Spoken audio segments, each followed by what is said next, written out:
Hello friends नमस्कार। तो friends देखंतु पंचायत स्तर रे एक नुआ नियुक्तिर नोटिफिकेशन रहुची। एथिरे ओडिशार प्रति पंचायत अंडर रे पोस्टिंग रहिबो। डिफरेंट टाइप रो पोस्ट होउची।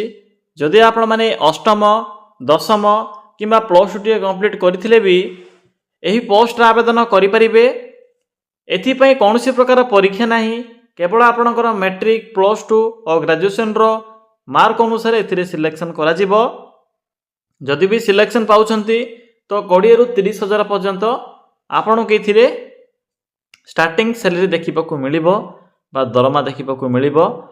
देखंतु पिला माने एथिरे जो आवेदन करिवार प्रोसेस रहउची फ्री ऑफ कॉस्ट रहिबो। मागणा रे आपण माने ई पोस्ट आवेदन करि परिबे। आपण के एथिरे टंकाटिया मध्य एप्लीकेशन फी पेमेंट करिवार आवश्यक नाही। तो चलंतु देखिनेबा जे एथिरे कोन सब पोस्ट रहउची, किपरि आपण माने आवेदन करिवे। फुल डिटेल्स मु आपन केबे कहिबी। जदि आपण माने प्रथम थर पई आमो चैनल रे विजिट करूछंती तेबे एई भली नुआ नुआ सरकारी जॉब रो न्यूज़ पाइया पई चैनल टी को सब्सक्राइब करी वीडियो टी को भी गोटिए लाइक करि नियंतु। फ्रेंड्स देखंतु एई पोस्ट रे केउ मन आवेदन करि परिबे। हु कैन अप्लाई एथिरे ऑल ओवर ओडिसा रो पिला माने आवेदन करि परिबे। आम ओडिसा रो सबु जिल्ला रो पिला माने एही पोस्ट आवेदन करि परिबे। उभय पुरुष और महिला बा बोथ मेल और फीमेल ए पोस्ट आवेदन करि परिबे। 20 रु 23 हजार पर्यंत आपण के एथिरे स्टार्टिंग सैलरी देखिबा को मिलिबो, जाकी बहुत भलो सैलरी रहिबो। नेक्स्ट आसिला पोस्ट नेम। एथिरे डिफरेंट टाइप रो पोस्ट होउची। निजरो क्वालिफिकेशन अनुसार एथिरे जे कोनोसी भी गोटिए पोस्ट आवेदन करि परिबे।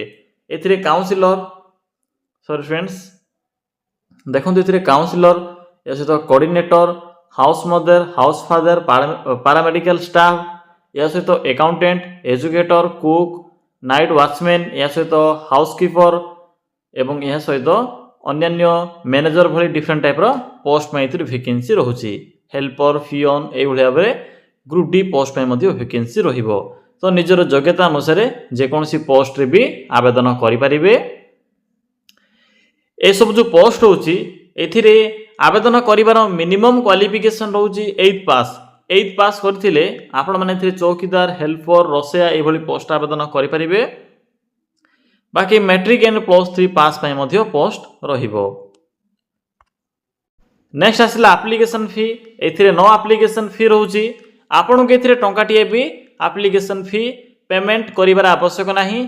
एथिरे आवेदन करिवार प्रोसेस फ्री ऑफ कॉस्ट होची। आपण माने एथिरे मागणा रे ही आवेदन करि परिबे। एहा पर आसिला पोस्ट वाइज सैलरी। तो देखि नियंतु पिला माने जे आपण माने एथिरे केउ पोस्ट रे आवेदन कले आपण माने मंथली बेसिस रे केते सैलरी पाई परिबे। जदि आपण माने कोऑर्डिनेटर आवेदन करूछंती किबा मैनेजर आवेदन करूछंती तबे एही पोस्ट पई एवं काउंसिलर पोस्ट पई सेम सैलरी रहिबो 23100 टंका, 23170 टंका एथिरे पर मंथ सैलरी रहुची। नेक्स्ट आसिला एजुकेटर एवं अन्य टीचिंग स्टाफ एथिरे रहुची मैट्रिक पास या सहित हाउस मदर एथिमे रहुची 14564 टंका पर मंथ सैलरी। अकाउंटेंट या सहित पारामेडिकल स्टाफ रे मध्य बहुत भलो सैलरी देखिबा को मिलिबो। नेक्स्ट आसिला हाउसकीपर, हेल्पर ए सब पोस्ट आपनको 7944 टंका स्टार्टिंग सैलरी देखिबा को मिलिबो। हेल्पर मध्य रहुची 7944 टंका। कुक रो टिके अधिक सैलरी रहिबो। मैनेजर बा कोऑर्डिनेटर पोस्ट में रहुची 23170 टंका पर मंथ सैलरी। आया पे रहुची एथिरे 7944 टंका सैलरी। चौकीदार पई बा एथिरे वॉचमैन पई मध्य सेम रहुची 7944 टंका। तो पिला माने जानि परिले केउ पोस्ट रे कोन सब सैलरी रहिबो। बाकी नोटिफिकेशन पीडीएफ रे मध्य मेंशन अछि डिटेल्स रे आपण माने चेक भी करि परिबे। नेक्स्ट आसिला सिलेक्शन प्रोसेस। एथिरे तो मार्क बेसिस रहउची। मार्क अनुसार सिलेक्शन करा जिवो। डॉक्यूमेंट वेरिफिकेशन रहिबो। तो एही प्रोसेस द्वारा आपण माने एथिरे सिलेक्शन पाई परिबे। नेक्स्ट आसिला इंपोर्टेंट डॉक्यूमेंट। तो देखंतु कोन सब डॉक्यूमेंट एथिरे लेखा जाईची। जेहेतु यह को ऑफलाइन फॉर्म तेणु जहाँ भी सब डॉक्यूमेंट गुडी को लेखा जाईची सब डॉक्यूमेंट रो जेरॉक्स कॉपी आवश्यक पड़िबो। जेपर कि qualification certificate, photo, resident certificate, caste certificate, Aadhaar card यही सब डॉक्यूमेंट गुडी को आवश्यक पड़िबो। नेक्स्ट आसिला एप्लीकेशन मोड। एथिरे ऑफलाइन मोड रहउची। आपण के एथिरे स्पीड पोस्ट किबा रजिस्टर पोस्ट माध्यम रे ए वैकेंसी रे आवेदन करिबा को पड़िबो। डेट भी स्टार्ट हो सारी ऑलरेडी। तो चलतु एबे आलोचना करिबा जे आपण माने किपरि एथिरे आवेदन करिवे। एथिरे आवेदन करिवार फुल डिटेल्स मु आपन केबे कहिबी। तो पिला माने देखंतु किपरि एथिरे आवेदन करिवे। आवेदन करबा पई सिंपली गूगल को आसी सर्च कर नियंतु। कोन सर्च करिवे लिखिबे ओडिशा देन स्पेस दे लिखिबे जीओवीटी जॉब देन लिखिबे .in। देखि परिले जेठरे कोन मु टाइप करली सिंपली आपण माने एबली लिखिबे ओडिशा जीओवीटी जॉब देन लिखिबे .in। लिखला परे आपण को प्रथमे जे साइट टी शो हेबो एठरे को नेशनल फ्लैग रो सिंबल भी शो होची। सिंपली साइट रो लिंक ऊपर क्लिक करंतु। क्लिक कला परे एई भले को इंटरफेस टी शो हेबो। मु वीडियो डिस्क्रिप्शन बॉक्स रे भी ए साइट रो लिंक टी पिन कर देछि। जदि आपण को ए साइट पाइबारे किछि भी असुविधा हुए तबे आपण माने सेटा को जाई विजिट करि भी आवेदन करि परिबे। तो जते बेले साइट को आसीबे एठरे एई भले किछि शो हेबो। एठरे देखंतु एक मैट्रिक पास जॉब रो एक रेड कलर रो बॉक्स टी अछि। सिंपली क्लिक करंतु। क्लिक कला पर देखंतु एठरे प्रथमे लिखा जायछि ओडिशा पंचायत कोऑर्डिनेटर रिक्रूटमेंट 2026 रो नोटिफिकेशन। सिंपली आपण माने नोटिफिकेशन लिंक ऊपर क्लिक करंतु। क्लिक कला पर पोस्ट रो फुल डिटेल्स शो होई जिवो। एथिरे आवेदन करिवार लास्ट डेट होची 6 अगस्त 2026।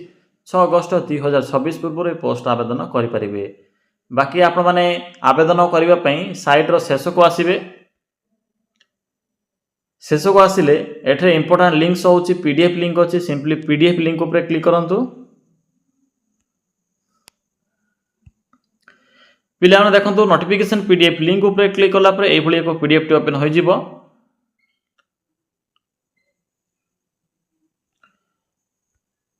पिला माने पीडीएफ टी ओपन हला पर आपन के पोस्ट रो फुल डिटेल्स गुडी को शो होई जिवो। जेपरे कि कोन सब पोस्ट होची मैनेजर कोऑर्डिनेटर सोशल वर्कर या से तो child welfare officer nurse part time doctor आया चौकीदार हेल्पर सब पोस्ट नोटिफिकेशन देखिबा को मिलिबो। मिनिमम 8 किमा 10 पास रोची। 8 किमा 10 पास करथला आवेदन करि परिबे। बाकी एज लिमिट रोची 21 रु 45 वर्ष। ऑल पोस्ट बा सब पोस्ट में रोची 21 वर्ष मिनिमम एज लिमिट। भला भाबरे पढिबे कोन सब टर्म्स एंड कंडीशन रोची सिलेक्शन प्रोसेस एज लिमिट मो आपन को पूर्वरु तो कहि सारिछि। एबे आपण माने निज मोबाइल रे भी पीडीएफ को सेव करी पढि परिबे। जो सिलेक्शन प्रोसेस होची एथिरे आपण माने आवेदन करिवे। आवेदन कला परे आपणकर मार्क अनुसार सिलेक्शन करा जिवो। एहा पर आसुची अप्लाई करिवार प्रोसेस। देखंतु एथिरे सब सर्टिफिकेट बा डॉक्यूमेंट अटैच करिया पई लिखा जायछि। सिंपली एई सब डॉक्यूमेंट रो जेरॉक्स गुडी को आपण माने सब रेडी करिवे। रेडी कला पर देखंतु पीडीएफ रो शेष रे को एप्लीकेशन फॉर्मेट मिल जिवो। सिंपली आपण माने निजर फोटो को एथिरे अटैच करिवे बा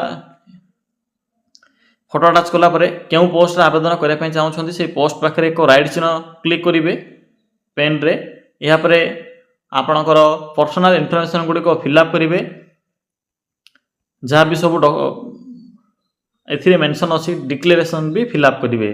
फिल अप कला परे जो आपन को देखेले मो डॉक्यूमेंट गुडी को अटैच करिवे। या पर देखंतु एई फॉर्म को एक एड्रेस रे पठाइबे। केउ एड्रेस रे एठरे को एड्रेस मेंशन करा जायछि। सिंपली एई एड्रेस रे आपन माने स्पीड पोस्ट किबा रजिस्टर पोस्ट माध्यम रे पठाई परिबे जहा कि 6 अगस्त 2024 पूर्व। तो फ्रेंड्स यह थिला एई पोस्ट आवेदन करिवार फुल इन्फॉर्मेशन। जदि आपन को किछि भी डाउट लागे तबे कमेंट सेक्शन रे कमेंट करी जणाई परिबे।